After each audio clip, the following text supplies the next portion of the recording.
ధరణి news జనం కోసం నిజం కోసం సామాన్య గొంతుక.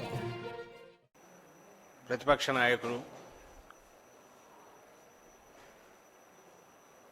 రాష్ట్రంలోని రైతాంగం పట్ల వల్లమాలిన ప్రేమను కనపరుస్తూ ఈ ప్రభుత్వం జగన్మోహన్ రెడ్డి గారి ప్రభుత్వం హయాంలో రైతులు నానా కష్టాలు పడుతున్నారని, ఇప్పుడు టాపిక్ అయిన ధాన్యం సేకరణలో ప్రభుత్వం పూర్తిగా విఫలమైందని, మా హయాంలో ఆంధ్రప్రదేశ్ అంటే తమ వాళ్ళ హయాంలో రైతులకు స్వర్గంలాగా ఉంటే ఇప్పుడు ఏదో సలసల మరిగే నూనెలో రైతాంగాన్ని నరకంలో కదా వేయించినట్టు కష్టాల పాలు చేస్తుంది ప్రభుత్వం అంటూ ఒక 2-3 అంశాల మీద ఒక లేఖ రాశారు ముఖ్యమంత్రి గారికి, జగన్మోహన్ రెడ్డి గారికి. ఉదయమే దాన్ని కాపీ చూసి ఆశ్చర్యపోయాం. అందులో ఆయన 2-3 విషయాలు, మామూలు ఏదైనా ఆరోపణలు చేసినప్పుడు సత్యాలు ఒకటి ఉంటాయి, నిజాలు ఒకటి ఉంటాయి, వాటిని ఆధారం చేసుకొని ఆరోపణలు చేస్తాం. దాని నుంచి మా దగ్గర ఏమి తప్పు లేదని చెప్పడానికి అవతల పక్షం ఏదో సమాధానం ఇచ్చుకోవాల్సి వస్తుంది. రాజకీయాలు కొంచెం ఇదైతే అర్ధసత్యాలు ఉంటాయి, అంటే పూర్తి ఉండదు, అటు ఇటు ఇంటర్ప్రిట్ చేయొచ్చు. బట్ ఎంతో కొంత దాంట్లో వాస్తవం ఉంటుంది. ఒకవేళ పులి అనేది కనిపించకపోయినా ఉందేమో అని భ్రమ కలిగేటట్టు, అది పొగ కాకపోయినా పొగలాంటిది ఏదో వచ్చినట్టు కనపడితే వాటిని చూపించి ఏదో చెప్పే అవకాశం ఉంటుంది. అసలు ఏమీ సంబంధమే లేనిది, పూర్తిగా అబద్ధాలు మినహా ఇంకేమీ లేకుండా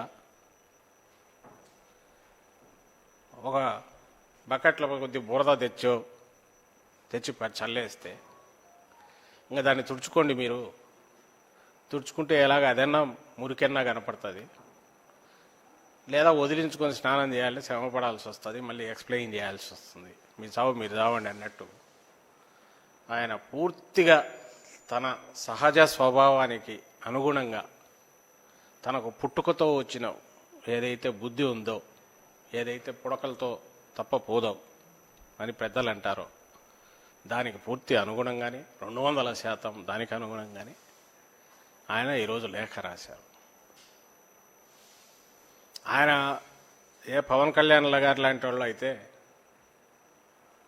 అంటే పాలన అనుభవం లేదు ఒక లేఖనో, లేక నిజంగా ఒక రాజకీయ పార్టీలో పెద్ద ఎత్తున ఆయన చంద్రబాబు నాయుడు గారు చెప్పినట్టు దశాబ్దాల తరబడి అనుభవం ఉన్న నాయకులు, ఇవన్నీ కానోళ్ళు అంటే ఎస్, దానికి అలవెన్స్ ఇవ్వచ్చు, డిస్కౌంట్ చేయొచ్చు. మేబీ ఎక్కడో ఏ పత్రికలో తప్పుడు పత్రికలో తప్పుడు రాతలో రాస్తే ఆయన చదివి పాపం ఆవేశం తెచ్చుకున్నాడేమో అనుకోవచ్చు. లేదా ప్రభుత్వం కానీ పాలన కానీ అసలు ఎప్పుడూ చూడని గ్రూపులు కానీ, సాధారణ ప్రజానీకం కానీ, ప్రజానీకాల గ్రూపులు కానీ, సివిల్ సొసైటీలు ఏదన్నా ఆవేశపడితే సర్ది చెప్పొచ్చు ఇట్లా కాదని. కానీ ఇంకా మొన్ననే 2 ఏళ్ళు నిన్నడుగా మొన్న 30th పూర్తయింది ఆయన ఉండిపోయిండేది. రాష్ట్ర ప్రజల మస్తిష్కాల్లో ఆ చీకటి రోజులు కానీ, అప్పుడు అనుభవించిన అత్యంత దారుణమైన పరిస్థితులు కానీ అన్ని వర్గాలు ఇంకా పూర్తి మర్చిపోలేదు. ఒక్కసారి రాత్రిపూట ఓ తుఫాన్ లాంటిది వచ్చి వేకోజామునే అదంతా క్లియర్ అయిపోయి మంచి ఎండ వచ్చి నార్మల్ సాధారణ జీవనం ఎట్లుంటుందనే దాన్ని అతి తక్కువ కాలంలోనే జగన్మోహన్ రెడ్డి గారి 2 ఏళ్లలో ఆయన చూపించారు ప్రజలకు, అన్ని వర్గాల ప్రజలకు, అందులో అతి ముఖ్యంగా రైతులకు. రైతాంగానికి. ఈ నేపథ్యంలో నువ్వు సృష్టించిన ఒక నరకం ఏదైతే ఉందో దాన్ని మర్చిపోలే. పీడకలలాగా అది టక్కున మెలకువ రాగానే మామూలు దీంట్లోకి తీసుకొచ్చి అతి తక్కువ కాలంలోనే ప్రజాజీవనాన్ని గాడి మీద, ముఖ్యంగా రైతాంగ వ్యవస్థను, రైతులను, వాళ్ళ పరపతిని ఒక గాడి మీద పెట్టి ఒక ఆత్మవిశ్వాసం నింపిన జగన్మోహన్ రెడ్డి గారి పాలన. ఈ రెండు ఉన్నాయి కళ్ళల్లో, ఈ రెండు మస్తిష్కంలో బాగా మెదులుతూనే ఉన్నాయి. అది పచ్చిపుండు పూర్తి పోకపోలేదు, కానీ గాయం మానిపోతుంది. ఈ పక్క మంచి ఇది కనిపిస్తుంది. పునాదులు స్ట్రాంగ్ బండి అయిన అందరూ ఆనందంగా ఉన్నారు. ఈ సందర్భంలో, ఈ నేపథ్యంలో వ్యవస్థలో పొరపాట్లు జరిగితే ఎత్తి చూపొద్దని ఎవరు అనరు, చూపాల్సిందే, అవి కరెక్ట్ చేసుకోవాల్సిందే. అసలు ఏది తాను చేయలేదో అది క్లెయిమ్ చేసుకోవడము, ఎంత ఘోరంగా ఏదైతే లేదో అది ఉందని ఇప్పుడు చెప్పడము, ఈ రెండు మహానుభావులు నారా చంద్రబాబు నాయుడు గారికి మాత్రమే ఈ మొత్తం భూ ప్రపంచం మొత్తంలో కూడా సాధ్యమవుతుందని ఈరోజు ఉత్తరం చదివినాక మరోసారి స్పష్టంగా మాకు అనిపించింది. ఈ రాష్ట్రంలో రైతాంగం ఎవరైనా సరే, అంటే ధాన్యం పండించి ప్రొక్యూర్మెంట్ దానికి ఇచ్చిన వాళ్ళు, ఆయన ఎట్లా రాశాడో మరి, ఆయన రాసిన వాళ్ళు ఎవరో తయారు చేసిన 48 గంటల్లో ఆయన హయాంలో పేమెంట్లు అయ్యాయంట. 48 అవర్స్లో ప్రొక్యూర్మెంట్ జరిగిన 48 అవర్స్లో మేము పే చేసేసామని ఆయన భుజాలు ఆయన చర్చుకున్నారు. 48 అవర్స్లో పే చేశారా లేదా ఇంకొకట అనేది చేయాలంటే గవర్నమెంట్ రికార్డ్స్లో పోయి చూడాలా. సరే, మేమేదో దాంట్లో ఉన్నాం కాబట్టి అధికారులు అడిగి వివరాలు తీసుకొని చెప్పగలం, కానీ మిగిలిన వాళ్ళకి ఏం తెలుస్తుంది? కాబట్టి ఒక బండ వేసేస్తే వాళ్ళు చావాల్సి వస్తారని వేరే ఏం అక్కర్లేదు. జగన్మోహన్ రెడ్డి గారు అధికారంలోకి వచ్చాకనే, ఆయన ప్రభుత్వ పగ్గాలు చేపట్టాకనే, టీడీపీ హయాంలో, చంద్రబాబు హయాంలో ఇంకా నాది అయిపోయిందిలే అనుకోనో, లేక వచ్చినాక చూసుకుందాం అనుకోనో అన్నీ డైవర్ట్ చేసి కొట్టేస్తే, పసుపు కుంకామల వీటన్నిటికీ కొట్టేసిన తర్వాత ఈ ఖాతాలో కూడా 1000 కోట్లు, దాదాపు 990 కోట్లు ఎంతో బకాయిలు ఉంటే ప్రొక్యూర్మెంట్, మా నాయకుడు జగన్మోహన్ రెడ్డి గారు ముఖ్యమంత్రి అయ్యాక, వైఎస్ఆర్సీపీ ప్రభుత్వం వచ్చాక ఈయన పే చేశారు. వేరే ఏమి లిట్మస్ కావాలా మీ దరిద్రపు పాలనకు, మీ టీడీపీ దరిద్రపు పనితీరుకు, ప్రభుత్వ పనితీరుకు వేరే ఏ నిదర్శనం కావాలా చంద్రబాబు గారు అని నేను అడుగుతాను. సిగ్గు ఎగ్గు ఉండాలి కదా. 48 గంటలు, 24 గంటలు, వైనాట్ 20 అవర్స్, 10 అవర్స్ చెప్పిండాల్సిందే. లేదంటే క్యాష్ అండ్ క్యారీ అని చెప్పింటే కూడా మేమేం ఏం చేయగలిగింది ఏం లేదు, మళ్ళీ ఖండించుకోవాల్సిందే, చెప్పాల్సిందే. అలాగే ఫ్యాక్ట్స్ ఇంకొన్ని తెప్పించాం. ఎలాగో అన్నాడు కదా, అన్నప్పుడు ఎందుకు వదలాలా, పెద్ద బడితే తీసుకొని కొడదామని, దొరికినప్పుడు మాకు అవకాశం దొరికినప్పుడు మేము ఎందుకు వదలాలి అని అఫీషియల్స్ని రిక్వెస్ట్ చేసి తెప్పించుకుంటే 14-15లో 18 లక్షల రబీ ప్రొక్యూర్మెంట్ చెప్తున్నా. రైతుకు ఏదైనా ఏది ఇస్తుంది భరోసా? ప్రభుత్వం మార్కెట్లో ఇదైనప్పుడు ప్రైస్ పడకుండా ఒక లెవెల్ దగ్గర మేము ఆదుకుంటామని ఉండాలి. అది సెంట్రల్ గవర్నమెంట్ పాలసీస్కి అనుగుణంగా మినిమం సపోర్ట్ ప్రైస్ అనేది ఉంటుంది, దాని ప్రకారం కొంటాం. ఎప్పుడు మార్కెట్లో ధర దొరకనప్పుడు మినిమం సపోర్ట్ మేము ఇస్తామనేది ప్రభుత్వం ఉంటుంది.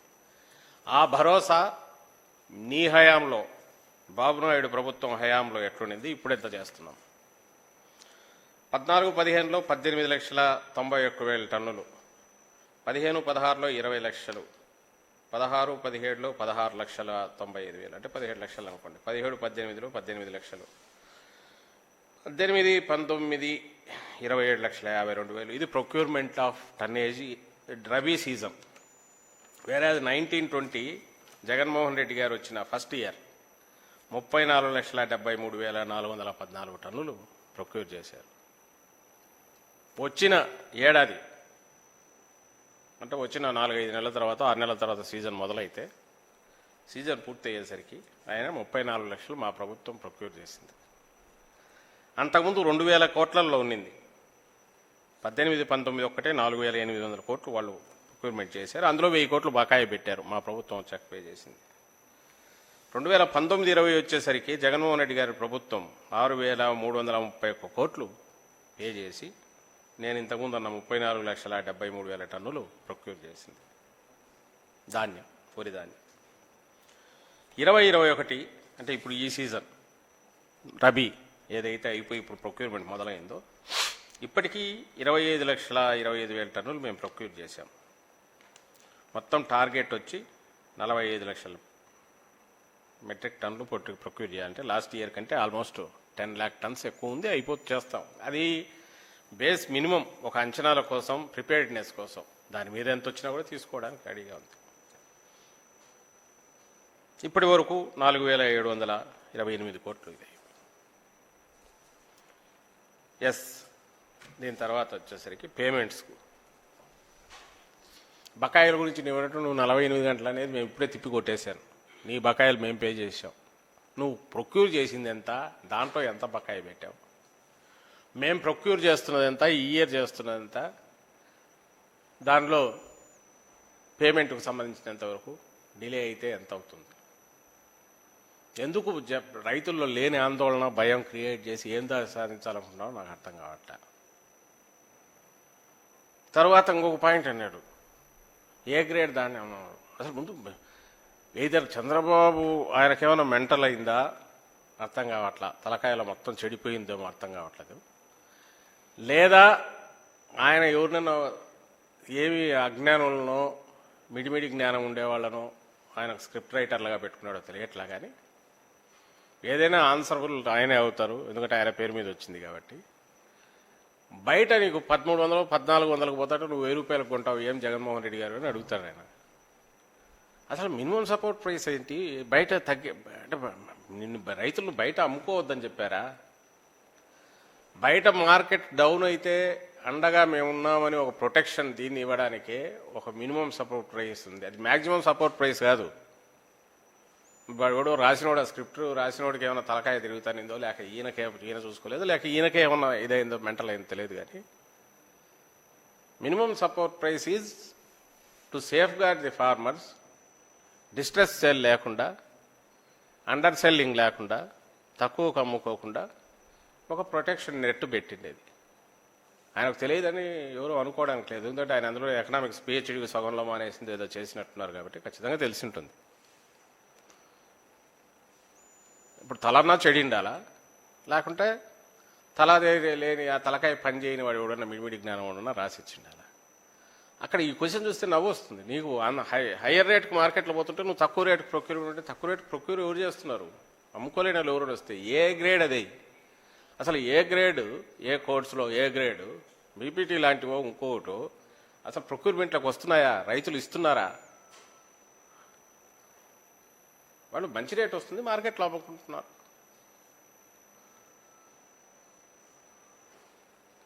అయినా సరే దాని మీద ఒకటి వేసేసారు. చదివినోడికి నిజంగానే అనిపిస్తుంది, బయట ఇంతుంది అబ్బా, ప్రభుత్వం ఎందుకు తక్కువ? ప్రభుత్వం ఏమైనా కంపల్సరీ చేసిందా, మ్యాండేటరీ చేసిందా? బయట అమ్మడానికి లేదు మా దగ్గరికి అని చెప్తుందా? ఏ ప్రభుత్వం అయినా ఇది వదిలేసేయండి. అసలు మినిమం సపోర్ట్ ప్రైస్ కాన్సెప్ట్ ఏంటి ఆయనకు అనవసరం. టకటక రాసి కింద బరికేడ్ సంతకం ఒకటి కొట్టేశాడు. బహుశా మీడియాలో కూడా మాజీ ముఖ్యమంత్రిని కొంతమంది కొంత చేయొచ్చు, ప్రతిపక్ష నాయకుడు, సీనియర్ నాయకులని, ఇంకా వాళ్ళ బాకానో వాళ్ళ డబ్బా ఇవి ఉన్నాయి కదా, వాళ్ళు దాన్ని పెద్దది చేసేస్తారు, చేసి వేసుకొని ప్రచారంలోకి తీసుకెళ్ళాలి.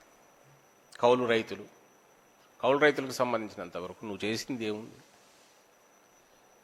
ఇప్పుడు ఈ ప్రభుత్వం వచ్చాక ఈ క్రాప్ దీని కింద కౌలు రైతులతో పాటు మిగిలిన వాళ్లకు ఈవెన్ పరోమోకులో సాగు చేసుకుంటారు సరే. ముందు ఎందుకంటే అది ప్రాబ్లం, ల్యాండ్ ఏదనేది డిఫరెంట్, ఇంకెట్టున్నా కూడా ముందు ప్రొడ్యూస్ ఏది వచ్చిందో దానికి ఎవరు పండించారో వాళ్లకు మినిమం సపోర్ట్ ఇవ్వడానికి అన్నిటినీ తీసేసుకుంటుంది. జగన్మోహన్ రెడ్డి గారు క్లియర్ డైరెక్షన్స్, ప్రతి గింజ మాకు బయట మార్కెట్లో రేట్ లేదు అని అంటే తెచ్చి ఇస్తే మీరు ప్రొక్యూర్ చేయాల్సిందే. ఆ డైరెక్షన్ మేరకే అధికార యంత్రాంగం అడుగులేశారు. వీటన్నిటికి మించి నేను ఒకటి చెప్తాను, ఇంతవరకు ఏ ప్రభుత్వమైనా నామక వ్యవస్థ ప్రొక్యూర్ చేసిందా, లేక రైతు వరకు డోర్ స్టెప్ వరకు తీసుకురావాలి, ఎవరైతే ఇవ్వాలంటుందో వాళ్ళకు ఫెసిలిటేట్ చేసి వాళ్ళ దగ్గర తీసుకుంటుంది అంటే ఫస్ట్ టైం ఈ ప్రభుత్వం ఆర్బీకేల దగ్గరనే అక్కడికి కిందికి పంపించి పాసులు ఇచ్చి కళ్ళంలోనే తీసుకోవాలా, కళ్ళంలోనే అట్టి విలేజ్ లెవెల్ ఫామ్ గేట్ దగ్గరే తీసుకోవాలనేది కాన్సెప్ట్ పెట్టుకొని మ్యాక్సిమం పుష్ చేస్తున్నారు కిందికి. చిన్నది అక్కడ అవకతవక జరిగినా దానికి సంబంధించి సహాయం చేయడానికి కానీ, లేదంటే రిడ్రెసల్కు ఏదైనా తప్పు జరిగితే పొరపాటు కరెక్ట్ చేయడానికి కూడా అక్కడ వెంటిలేటింగ్ ఇది అక్కడ పెట్టారు. గ్రామ సెక్రటేరియట్ దగ్గర నుంచి ఆర్బీకేల దగ్గర నుంచి పైకి ఎస్కలేట్ చేసి తీసుకురావడానికి ఇంత ఎలాబొరేట్ ఏర్పాట్లు చేసి పండించిన ప్రతి గింజ ఏదైనా మార్కెట్లో మంచి రేటు లేదా మినిమం సపోర్ట్ ప్రైస్కి ఇక్కడ. ఆ తర్వాత ప్రభుత్వం మా తిప్పలు మేము ఏమన్నా పడినా సరే ముందు రైతు అయితే ఇబ్బంది పడకూడదు, స్పెక్యులేటర్ దీంట్లోనో దళారుల వీటితో నష్టపోకూడదు అనే ఒక ప్రధానమైన ఇది పెట్టుకొని అడుగులు వేసింది. ఎస్, ఇంత చేసినా ఇక్కడ కూర్చున్న 20 మందిలోనే ఒక డైరెక్షన్ వస్తే ఒక్కొక్కరు వాళ్ళు అర్థం చేసుకున్న దాన్ని బట్టి ఇంకో రకంగానో సిస్టంలో ఉన్న వీటి వలనో చిన్న చిన్నవి జరుగుతుంటాయి.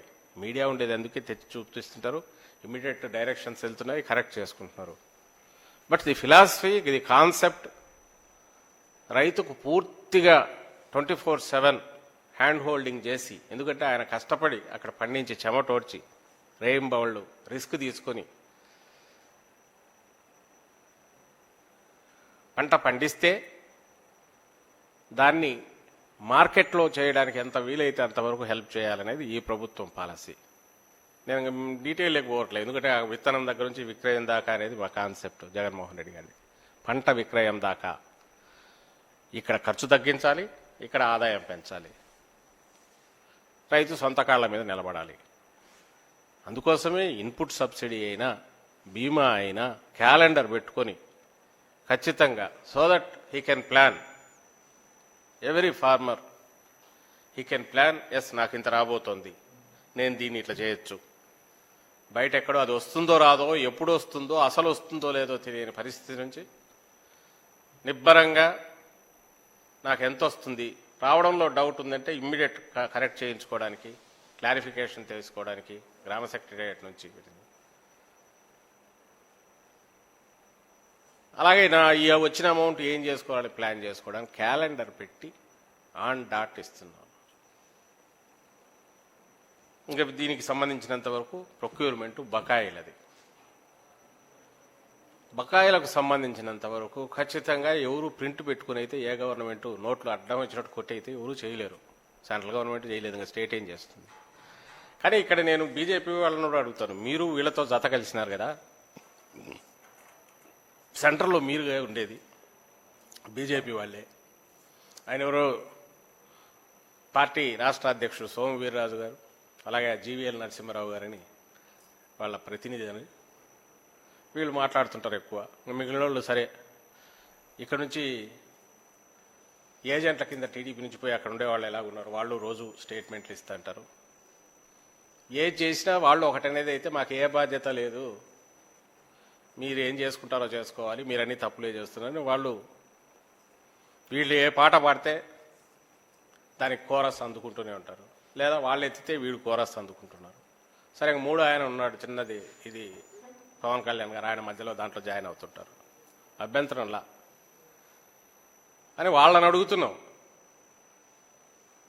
3,699 కోట్లు బకాయిలు ఉన్నాయి సివిల్ సప్లైస్, దానికి సంబంధించినంత వరకు సబ్సిడీ ఇది అమౌంట్ పే చేయాలా, సెంటర్ నుంచి రావాలా. మేము ఇవ్వాల్సినవి ఎవరు ఉంటే కూడా డ్యూస్ దాదాపు అంతే ఉంటాయేమో కిందికి. అక్కడికి ఇప్పుడే లెక్క తీస్తే నేను 48 అవర్స్లో 300 crores రిలీజ్ చేశారు. ఇప్పటి వరకు 1,600 కోట్లు ఎంతో పే చేశారు. వచ్చినట్టు ఏ రోజు డైరెక్షన్ ఇచ్చారు, పోతున్నాయి. మన సీఎం గారు వెళ్ళి ఇది ఇస్తే మాకు ఈజీ అవుతుంది, ప్రొక్యూర్మెంట్ టైం ఇది అని రిక్వెస్ట్ చేశారు. వాళ్ళు ఏదో చూస్తామనేది జరుగుతుంది. అందులో ఈ సీజన్కు సంబంధించే 1,200 కోట్లు ఉంది డ్యూ, 3,300 కోట్లలో. మరి ఈ నాయకులు ఎవరన్నా ఉన్నారు కదా ఇక్కడ, ఆ బీజేపీ వాళ్ళు ఇదే పని అక్కడ పోయి వాళ్ళ నాయకుల దగ్గర కూర్చొని, కేంద్ర ప్రభుత్వంలో బాధ్యులు ఉన్నారు వాళ్ళ దగ్గర కూర్చొని, అయ్యా మా రాష్ట్రంలో ఏదో ప్రొక్యూర్మెంట్ జరుగుతుంది, టార్గెట్ పెద్దది పెట్టుకున్నారు, మనమేం అడిషనల్ చేయాల్సిన అవసరం, మీరు అది రిలీజ్ చేస్తే ఇక్కడ ప్రొక్యూర్మెంట్ ఫాస్ట్ అవుతుంది, రైతులకు మనం ఇది చేయొచ్చు, మన వైపు నుంచి చేయొచ్చు అని చెప్పి రిలీజ్ చేయించి క్రెడిట్ కూడా తీసుకోవచ్చు, మాకు అభ్యంతరంలా. ఇదిగో మా ప్రమేయం వల్ల మేము రిక్వెస్ట్ చేసినందువల్ల మా మోడీ గారు ఆ కన్సర్న్ మినిస్టర్ ఎవరు ఆయన చెప్పారు, ఆయన మాకు రిలీజ్ చేశారు. ఇదబ్బా మా క్రెడిట్, ఇది మేము తీసుకుంటామంటే ఎవరు ఏం జనం అబ్జెక్ట్ చేస్తారా? మా పార్టీ అబ్జెక్ట్ చేస్తుందా? జగన్మోహన్ రెడ్డి గారు అబ్జెక్ట్ చేస్తారా? ముఖ్యమంత్రి గారు కూడా చేయరు ఖచ్చితంగా. ఎందుకంటే రాష్ట్రం విషయంలో ఇప్పటికి కాదు ఎప్పటికీ అక్కడ ఆ ప్రభుత్వం ఉండి ఎవరున్నా, బీజేపీ కాకపోతే ఇంకెవరున్నా, ఇక్కడ జగన్మోహన్ రెడ్డి గారు ఇంకెవరున్నా, దెర్ ఈజ్ నథింగ్ లైక్ ఏదో సెంటర్ ఒక దేశము, స్టేట్లు ఒక దేశం కాదు, అందరికీ తెలిసిందే. ఏదొచ్చినా ఆ ట్యాక్స్లోంచి రావాల్సిందే, వాటిలోంచి రావాల్సిందే. ఇక్కడ స్టేట్స్ ఏం చేసినా సెంట్రల్ గైడ్ లైన్స్ ప్రకారం చేయాల్సిందే. అక్కడ నుంచి వచ్చే డైరెక్షన్స్ గైడ్ లైన్స్ దృష్టిలో పెట్టుకొని సెన్సిబుల్గా ప్లాన్ చేసింటారనే ఉద్దేశంతో వీలైనంత వరకు ఫాలో కావడానికే స్టేట్స్ ట్రై చేస్తాం, చేయాలి కూడా. లేకపోతే తలా తోక లేకుండా వెళ్ళిపోతాయి. కాబట్టి ఖచ్చితంగా there is a role BJP can play, there is a role TDP can play. ఎందుకంటే టీడీపీ మొన్నటి వరకు ఏం చేసింది, ఎంత దారుణంగా ఏమేం చేయొచ్చు అవన్నీ చేసింది. కాబట్టి అట్లా చేయకుండా చేస్తున్న జగన్మోహన్ రెడ్డి గారి దాంట్లో ఖచ్చితంగా వ్యవస్థ కొన్ని తప్పులు ఏమైనా జరిగితే పాయింట్అవుట్ చేయండి, వద్ద అభ్యంతరంలా. దానివల్ల రిడ్రెసల్ స్పీడ్గా అవుతుంది. బీజేపీకి has a role to play because they are in power, absolute పూర్తి పవర్లో ఉన్నారు. మళ్ళీ ఎవరి మీద డిపెండ్ అయ్యి కాదు. గతంలో మాది చంద్రబాబు మీద డిపెండ్ అయితే, మా మీద డిపెండ్ అయితే మేము జగన్మోహన్ రెడ్డి గారు పర్సనల్వి కాదు ఇవి చేసుకునేవాళ్ళు, వెళ్ళి ముందు రిలీజ్ చేయించుకొని కాదు. కాబట్టి ఏదో రిక్వెస్ట్ చేసుకుని ట్రై చేస్తున్నాం. అక్కడ మీ రోల్ మీరు ప్లే చేయండి. Same case same thing applies to next ఈ 2-3 రోజులుగా జరుగుతున్నది. ఈ 2-3 ఎందుకు అంటున్నానంటే ఖచ్చితంగా అందరూ దృష్టిలో పెట్టుకోవాల్సింది, ఒక అబద్ధ ప్రచారాలు జరుగుతున్న దాన్ని ఖండించాలా, ప్లస్ జనానికి తెలియాలి. కాబట్టి ప్రాపర్టీ ట్యాక్స్ విషయంలో కూడా ఆందోళనలు జరుగుతున్నాయి, మాట్లాడుతున్నారు. నిన్ననే మా మంత్రి గారు కూడా మాట్లాడారు, బొత్స సత్యనారాయణ గారు కూడా మాట్లాడి ఎక్స్ప్లెయిన్ చేశారు. విచిత్రమైన ఆర్గ్యుమెంట్ నాకు కనిపించేది, బీజేపీ వాళ్ళది ఎక్కువ అనిపిస్తుంది. సరే వీళ్ళంటే వీళ్ళు దాన్ని ఏమంటారు, 18 వేసిన నుంచి అధికారం పోయిన నుంచి 18 వేసినప్పటి నుంచి ఒక ట్యూన్ ఏదో ఉంటుంది, ఫిక్స్డ్ టేప్ రికార్డర్ ఆన్ చేసినట్టు కొడుతుంటారు టీడీపీ వాళ్ళు. కానీ మీరు రెస్పాన్సిబిలిటీ నుంచి తప్పించుకోలేరు కదా బీజేపీ నాయకులు. నేను అడుగుతున్నది ప్రాపర్టీ ట్యాక్స్. దీంట్లో మొన్న ఆయన జీవీఎల్ నరసింహారావు గారు మాట్లాడుతూ ఉంటారు, మేమేమి ఇచ్చేయలేదే, అట్లయితే మా పాలిత రాష్ట్రాల్లో జరగలేదే, గుజరాత్లో ఎక్కడా వేయలేదే ఇలాంటిదని. ఎఫ్ఆర్బి ఏమన్నా ఫిజికల్ రెస్పాన్సిబిలిటీ దీనికి సంబంధించినంత వరకు జాగ్రత్తగా చేయాలన్నా ఫైనాన్స్ కమిషన్ ఇచ్చిన గైడ్ లైన్స్ ఫాలో అయితే హెల్తీ ఇదిగా ఉంటుంది. మీరు చెయ్యండి అన్నాక అక్కడి నుంచి ఎఫ్ఆర్బిఎం లేకముందు ఏ స్టేట్కి ఆ స్టేట్ ఉండేది. మీరే కండిషన్స్ పెట్టారు, మీరే దాన్ని ఇట్లా చేసుకోండి అన్నారు. మీ ఆరోగ్యం బాగుండాలంటే మీరు ఇవి చేయాలని మీరు సజెషన్స్ ఇచ్చిన దాని ప్రకారము ప్రతి స్టేట్ ట్రై చేస్తుంది. మీ ఆరోగ్యం బాగుండడంలో అప్పులే తీసుకున్నా, దేనికి పెడుతున్నా ఏదైనా సరే అది కూడా ఒక భాగం, అప్పులు చేయడం అనేది కూడా. దానికి సంబంధించి నువ్వు లింక్ పెట్టి ఇంకా అది డైరెక్షన్ కాదు, ఇంకోటి అంటే ఏమన్నా నాకు అర్థం కాల. ఇట్లయితే ఇంత పర్సెంటేజ్ని ఒక ఇన్సెంటివైజ్ చేసి నువ్వు ఇట్లా చేయకపోతే నీకు ఇది పనిష్మెంట్ అంటే డీఇన్సెంటివైజ్ చేసి రెండు వైపు ఇది చేస్తే దాని ప్రకారం స్టేట్ ఆ వైపు అడుగులేస్తే మంచివి. అక్కడికి వాళ్ళు చెప్పిన దాని ప్రకారం మొత్తం మన స్టేట్ ఇప్పుడు ప్రాపర్టీ ట్యాక్స్ విషయంలో నేరుగా ఒకేసారి దీంట్లోకి తీసుకెళ్ళట్లా. ఏది మన రిజిస్ట్రేషన్ వాల్యూని బేస్ చేసుకుని కన్ఫైన్ చేశారు. ముఖ్యమంత్రి గారు చెప్పారు బరువు ఒక్కసారి పడకూడదు, రేషనలైజ్ చేయండి ముందు. ఎందుకంటే చంద్రబాబు నాయుడు గారి హయాంలో మీ అందరికీ గుర్తుంటుంది, ఎడాపెడా రెవెన్యూ పెంచుకోవాలి, దానికి ఆ ఖాతాలో రిజిస్ట్రేషన్లలోని 5% 10% పెంచుతూ పోయినట్టున్నారు అక్రాస్ ది బోర్డు. అది కూడా రేషనలైజ్ చేయాలనే దాంట్లో కూడా నడుస్తుంది. ఒక చోట ప్రాపర్టీ వాల్యూ గజం మనం ఏదైనా వాల్యుయేషన్ ఎంత ఉంటే అంత రియల్గా ఉండకపోయిన చోట తగ్గించాల్సి వస్తుంది, పెరిగిన చోట పెంచాల్సి వస్తుంది. ఏదైతే ఏ ప్రాతిపదికనైతే ప్రాపర్టీ ట్యాక్స్ వస్తుంది దాన్ని అడ్రస్ చేస్తున్నాం ఇప్పుడు ఈ ప్రభుత్వము. ఒక బాధ్యత కలిగిన పౌరులుగా ప్రతి ఒక్కరూ డెవలప్మెంటల్ యాక్టివిటీలో కానీ, ఎందుకంటే అది ఎవరికి వాళ్ళకు సంబంధించింది, పాల్గొనేలా చేయడానికి ప్రభుత్వం అనేది కూడా బాధ్యతాయుతంగా దానికి తగిన ప్రాతిపదిక నిర్ణయించాలి. కాబట్టి ఇర్రేషనల్గా కాకుండా ఓ హేతుబద్ధతతో ముందు ప్రాపర్టీ వాల్యుయేషన్ అంటే రిజిస్ట్రేషన్ వాల్యూ డిసైడ్ చేస్తే దీని మీద నెక్స్ట్ ఈ ఇప్పుడు చెప్పిన ప్రాపర్టీ ట్యాక్స్ ఆ ప్రాతిపదిక మీద ఫిక్స్ చేయడానికి కుదురుతుంది. So we are going into the roots, not ఏదో ఊరికే వేగ్గా సెంటర్ చెప్పిందని కూడా చేయట్లా. పోనీ మీ స్టేట్స్లో ఎక్కడ చేయలే, కర్ణాటకలో చేయలేదా? సరే ఇప్పుడంటే మీ పోలు దాంట్లో కుదరక కానీ, లేకపోతే మహారాష్ట్రలో చేయలేదా? మీరు రూల్ చేసే మహారాష్ట్రలో ఎవరు బీజేపీ? మా గుజరాత్లో చేయలే కదా అంటే, నువ్వు గుజరాత్లో చేయకపోతే నువ్వు సెంటర్ డైరెక్షన్స్ ఇచ్చినాక గుజరాత్లో ఇట్లా కాబట్టి ఇంకో రకంగా బాగుతున్నారు ఏమో. నిన్న మా మంత్రి గారు అన్నట్టు నువ్వు పెట్రోల్ డీజిల్ రోజు పెంచుతాను మరి, దాన్ని వేసి పొలిటికల్గా బండలేయాలన్నా అదేసి. సో మీరు గైడ్ లైన్స్ ఇచ్చారంటే ఆదేశాలు, దాన్ని ఫాలో కావడం అనేది స్టేట్స్ వీలైనంత వరకు చూస్తాయి. ఎక్కడన్నా మరీ దానివల్ల ఇబ్బంది ప్రజలకంటే ఇది జగన్మోహన్ రెడ్డి గారు తీసుకున్నట్టు వాటిని రేషనలైజ్ చేయడం ఒకటి, రెండోది ఒకేసారి బరువు పడకుండా సీలింగ్ పెట్టి 15% మించకూడదు అన్నాడు. దీని అంతా వేస్తే 180 crores వస్తుందనేది తేల్చారు. ఇంకా దీంట్లో ఇదిగో ఇక్కడిక్కడ ఎక్కువ పడే ఛాన్స్ ఉంది, ఇంత కష్టం సజెస్ట్ చేయండి. సెకండ్ ఆస్పెక్ట్, వెదర్ అది ఆ గైడ్ లైన్స్ ఉన్నా లేకపోయినా ఇంతకాలము అవినీతి కరప్షన్కు ట్రాన్స్పరెన్సీ లేనిగా జరిగినవి, ఎవరైతే మేనేజ్ చేసుకోగలరో, దళారుల మీద డిపెండ్ అయ్యి చేసుకోగలరో, రెంటల్ వాల్యూ తగ్గించుకొని చూపిస్తేనో దానికి ఒక రకంగా వస్తుంది. ఒకే చోట ఒకటి ఒక రకంగా ఉంది, ఇంకోరు ఒక రకంగా ఉంది. వీటన్నిటికీ పోయి చెక్ పెడుతూ ట్రాన్స్పరెంట్గా ప్రతి ఒక్కరూ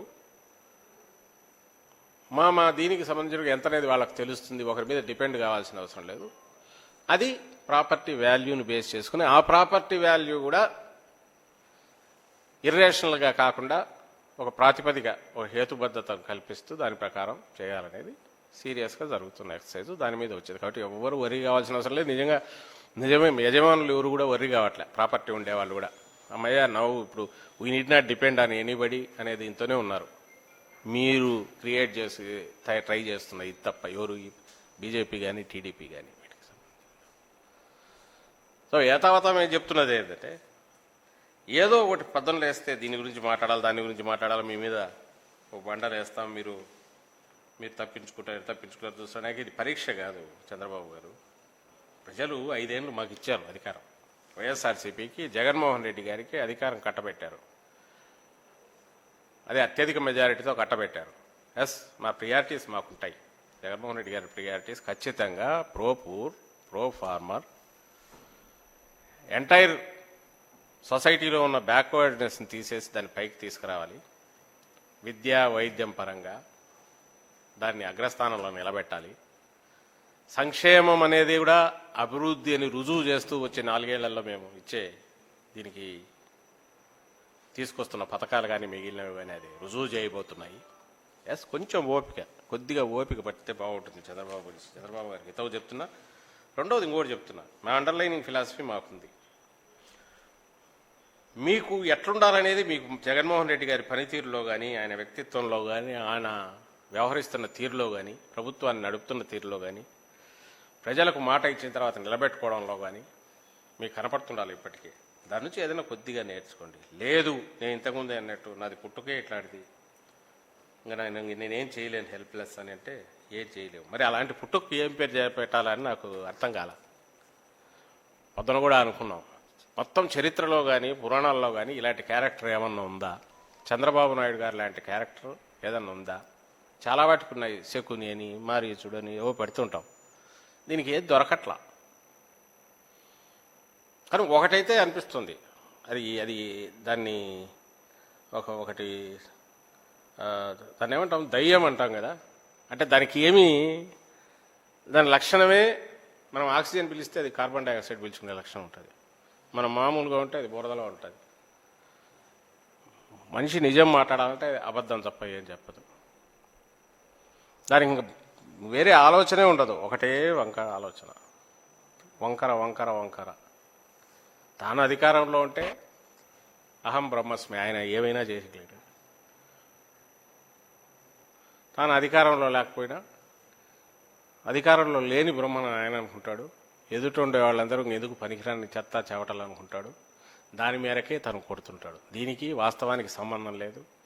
ఆయన మాట్లాడడం, ఆ రికార్డు వాళ్ళు ప్లే చేయడం, దాన్ని మీద మళ్ళీ వీళ్ళు మాట్లాడడం, దానికి ఒక ఉద్యమ రూపం తీసుకుంటానడం, దాని మీద ధర్నా చేయించడం, ఇదే సర్కిల్ ఒక సైకిల్ తిప్పుతూ పోతుంటారు.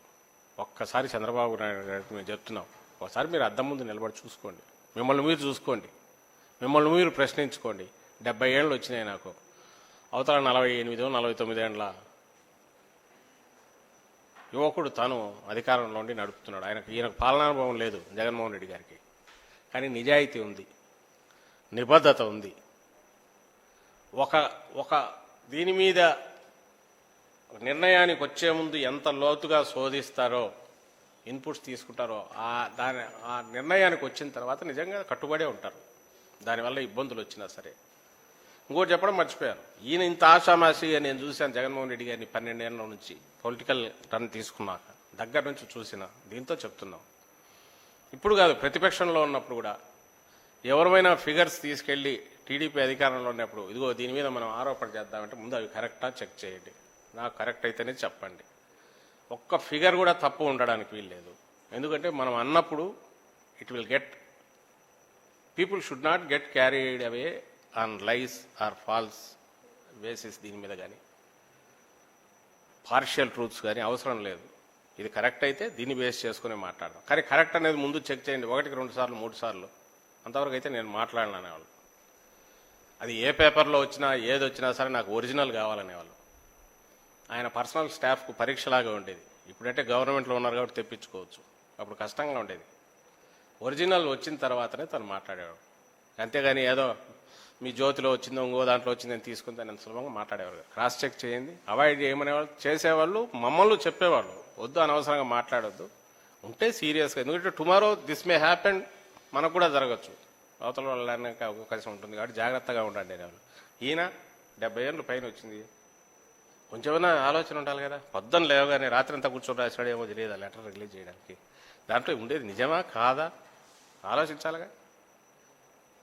You are sending, what signal are you sending to the people? సహజంగానే నువ్వు పెద్ద ఆయనవు, ఏజ్లో పెద్ద ఆయనవు, పొలిటికల్ పార్టీ హెడ్, నువ్వు ఎట్లొచ్చినా కూడా అధికారంలో అయితే ఉన్నావు. మామూలు పొడిచి వచ్చినా, ఇంకో రకంగా వచ్చినా, వెన్నుపోటు పొడిచినా, స్ట్రైట్ పోటు పొడిచినా రూల్ చేసావు, దట్స్ ఎ ఫ్యాక్ట్.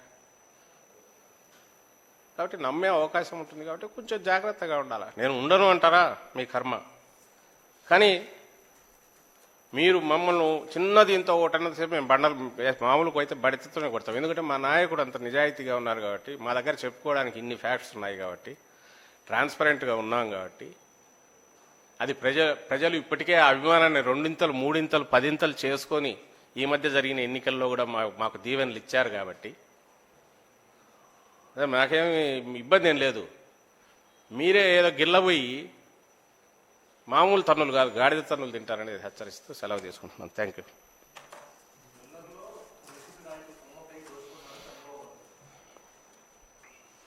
అదే ఏ రకంగానే చెప్పాలంటే అప్పటికి ఇప్పటికీ ప్రొక్యూర్మెంట్ పాలసీస్లో వచ్చిన తేడా వల్ల మొత్తం ట్రాన్స్పరెంట్గా జరుగుతుంది, ఎక్కడ దేనికి అవకాశం లేదు. ఈ రకంగా ఇదిగో మీరు ఇటు చేస్తున్నారు, అసలు రీసైకిల్ చేయడం ఇంకోటి అనేది ఇప్పుడు పోయింది. ఎప్పుడైతే ధాన్యం మంచిగా ఇచ్చేసి మనం తీసుకొచ్చేసి సివిల్ సప్లైస్ దీంట్లో వస్తున్న దీనికి సంబంధించినంత వరకు ఇప్పుడు తీసుకుంటున్న పాలసీ దాదాపు ది బెస్ట్ పాలసీ అనేది అందరూ యాక్సెప్ట్ చేస్తున్నారు. లేదు అనుకుంటే ఆధారాలతో సహా ఏదైనా చూపిస్తే ఇది ఇక్కడ మీద ఇది జరుగుతుందంటే ఖచ్చితంగా కరెక్ట్ చేసుకోవడానికి we are open, our government is open for corrections. ఏదైనా ఉంటే ఏది సెన్సిబుల్ ఇవేమన్నా వస్తే మా ముఖ్యమంత్రి గారు అని కిందికి చెప్పగానే అదంతా పర్ఫెక్ట్ అని ఎవరు అనుకోవట్లా. ఇంటెన్షన్ ఈజ్ పర్ఫెక్ట్, మంచి ఇంటెన్షన్తో చేస్తున్నాము, మంచి ఆలోచనలతో చేస్తున్నాము, వీలైనంత వరకు కింది వరకు తీసుకెళ్లే చూస్తున్నాము, ట్రాన్స్పరెంట్గా ఉండాలని చూస్తున్నాము. మరింత ట్రాన్స్పరెన్సీకి ఇదిగో ఇక్కడ అవకాశం ఉంది, ఇదిగో ఇక్కడ మీరు అనుకున్నట్టు జరగట్లేదు చెప్పండి. మీరు ఎట్లా చెప్తారో మీ ద్వారా ఆయన కూడా చెప్పచ్చు, మీడియా ద్వారా మీరు చెప్పచ్చు. వీఆర్ ఓపెన్, కానీ బేస్ లేకుండా మాట్లాడొద్దు అంటున్నాం. ఇప్పుడు మీరు చెప్తున్నది కూడా ఆయన అన్నది బేస్ లేకుండానే బేస్లెస్ అలిగేషన్.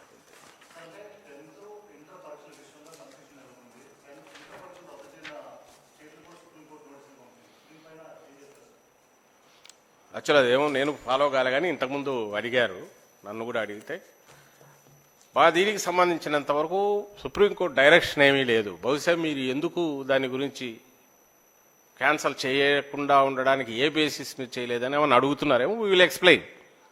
దాని వాటి సిగ్నిఫికెన్స్, మా కాన్ఫిడెన్స్, స్టేట్లో ఉన్న situation, and also without affecting వీళ్ళ ఎవరికి ఇబ్బంది లేకుండా స్టూడెంట్స్కి కానీ పేరెంట్స్ భయపడకుండా జరిపేవలసిన పరిస్థితి ఉంటే జరుపుతాము. ఆ పరిస్థితి వచ్చినప్పుడు దాని గురించి ఆలోచిస్తామనే దాంతో ఉన్నాం కాబట్టి అదే ఎక్స్ప్లెయిన్ చేస్తాం. కానీ ఇంటెన్షన్ అయితే దీంట్లో ఒకటే, ఎవరో వాళ్ళు అంటున్నట్టు హెరాస్ చేస్తున్నారంటే హెరాస్ చేయడానికి కాదు, ఎంటైర్ ఫ్యూచర్ టర్నింగ్ పాయింట్స్ రెండు, 10th inter student, any student తర్వాత తెలుస్తుంది దాని ఇంపార్టెన్స్. ఇందులో కష్టపడిన వాళ్ళు, బాగా చదివిన వాళ్ళు, వాళ్ళకు రావాల్సిన డ్యూ ఇది ఏదైతే ఉందో రేపు ఎక్కడికి పోయినా కూడా వీళ్ళైతే అది మిస్ కాకుండా చూడాలి అనేది ఎఫర్ట్. బియాండ్ అకాడమిక్ ఇయర్ దాటిపోతుందంటే ఆలోచించాలి. ఇప్పటికైతే ఆ పరిస్థితి లేదు. నేను అడుగుతాను, ఈరోజు సిబిఎస్ఈ అయినా ఇంకొకరైనా ఏదో బేసిస్ అయితే తీసుకుంటున్నారుగా, అంతా చేసి ఒక్కటే, స్టూడెంట్ ఆ హాల్కి వచ్చి కూర్చొని రాయాలనా లేక ఇంకో పద్ధతిలోనా? అది దేని మీద డిపెండ్ అయింది? కోవిడ్ దీని మీద. ఇది అసెస్ చేయాల్సింది ఎవరు? గవర్నమెంట్, హెల్త్ డిపార్ట్మెంట్ వీళ్ళు చేయాలి. దానికి ఉన్న ఎక్స్పర్ట్స్ వాళ్ళ ఒపీనియన్ తీసుకొని ఇది చేస్తారు. ఇందులో పూర్తి రెస్పాన్సిబుల్గా జగన్మోహన్ రెడ్డి గారు ఒక పేరెంట్గానే ఆలోచిస్తున్నారు. తాను ఒక పేరెంట్ కాబట్టి తాను అలాగే ఆలోచించి స్టూడెంట్ భవిష్యత్తును దృష్టిలో పెట్టుకొని appropriate and right decision at appropriate time అనుకుంటున్నారు. ఇది అదే కన్వే చేస్తాం. ఎందుకు ఏ బేసిస్ మీద అట్లా అనుకున్నామనే సుప్రీంకోర్టు కన్వే చేస్తారని నేను అనుకుంటున్నాను.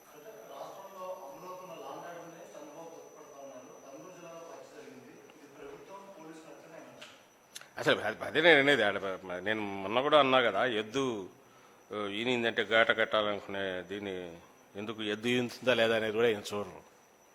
ఆయన అలాంటి లక్షణం ఉండే ఆయనకు కావాల్సింది ఒక బండ వేయడం, అది ఏది జరిగినా ముందు కొట్టేస్తే ఆ తర్వాత సంగతి. నేను చెక్ చేయించాను, అది ఫ్యాషన్. ఇది ఇప్పుడు కాదు, ఎప్పటి నుంచో నడుస్తోంది. బై వే ఆఫ్ దే రాలే దీంతో ఇటు అటు ఉంటే ఉండొచ్చు, కానీ వాళ్ళు ఇది టీడీపీ వైఎస్ఆర్సీపీ పొలిటికల్ దీనికి సంబంధించింది కాదు. మిగిలినవి ఏదైనా ఉంటే law will take its own course, దాని ప్రకారమే తీసుకుంటుంది. అంతకుముందు ఇటువైపు వాళ్ళు ఆ అవతల గ్రూప్ మర్డర్ చేసినట్టుంది, ఫ్యాక్షన్ నడుస్తున్నట్టుంది. దీన్ని జస్టిఫై ఎవరు చేయరు. ఇందులో నిందితులను ప్రొటెక్ట్ చేయాల్సిన అవసరం కూడా ఎవరికి ఉండదు. టీడీపీ హయాంలో యాక్చువల్ అంతకుముందు వాళ్ళ మర్డర్ కేసులో ఉండే వాళ్ళని అది కొట్టేయించుకున్నారని అంటున్నారు. నాకు తెలియదు అది ఎట్లా జరిగిందని, చూడాలి లోతుగా. కానీ ఏదైనా సరే ఇది ఫ్యాక్షన్ రిలేటెడ్. దాన్ని ఇమ్మీడియట్ కళ్ళు మూసుకొని వైఎస్ఆర్సీపీ దాంట్లో లా అండ్ ఆర్డర్ లేదనేసి చేస్తే నీ బతుకు విప్పితే మొత్తం ఇట్లాంటి ఎన్నికైనా పడవు. వాడిని ఏం మేము అనట్లే గురించి. లా అండ్ ఆర్డర్ లేని సరిగా లేదు. ఇంకోటి అంటే అది అంటే సొసైటీలో మిగిలిన వాటికి సంబంధించి వస్తుంది. ఫ్యాక్షన్ రిలేటెడ్ వల్ల ఎప్పుడూ ఉంటాయి. వాటన్నిటికీ ప్రభుత్వానికి బాధ్యత కట్టడం, వాటిని తగ్గించడానికి ఏమైనా చర్యలు తీసుకోవాల్సి వాటిలో ఎప్పుడు ముందు ఉంటున్నాం. వాళ్ళని మెయిన్ స్ట్రీమ్లోకి తేవాలని ట్రై చేస్తున్నాము. అగ్రికల్చర్ లాంటిది ఇవన్నీ ఫ్యాక్షన్లో ఎక్కడ అగ్రికల్చర్ సరిగా లేదో, ఎక్కడైతే సాగుకు అవసరం ఉండదో అలాంటి చోటే బ్యాక్వర్డ్ ఏరియాస్లోనే వస్తున్నాయి. వాటిని మంచి డెవలప్డ్ ఏరియా మారుతోంది, మెల్లె కల్చర్ మారుతోంది. దాన్ని అలాగే చూడాలి. కానీ దాన్ని కూడా ఇంత పెద్ద స్టేట్మెంట్ అప్పుడు ఇచ్చేశాడు, చూశాను, విచ్ ఈజ్ రాంగ్. అండ్ నేను ఇంతకుముందు అన్నట్టే ఆయనకి ఇలాంటిది ఎక్కడ ఏది జరిగినా ఇమీడియట్ జగన్మోహన్ రెడ్డి గారి మీద ఇది వేయాలనేది ఆయన తాపత్రయం తప్ప దాంట్లో ఏం కనిపించలేదు. Thanks for watching this video. Please like, share and subscribe to Dharani TV.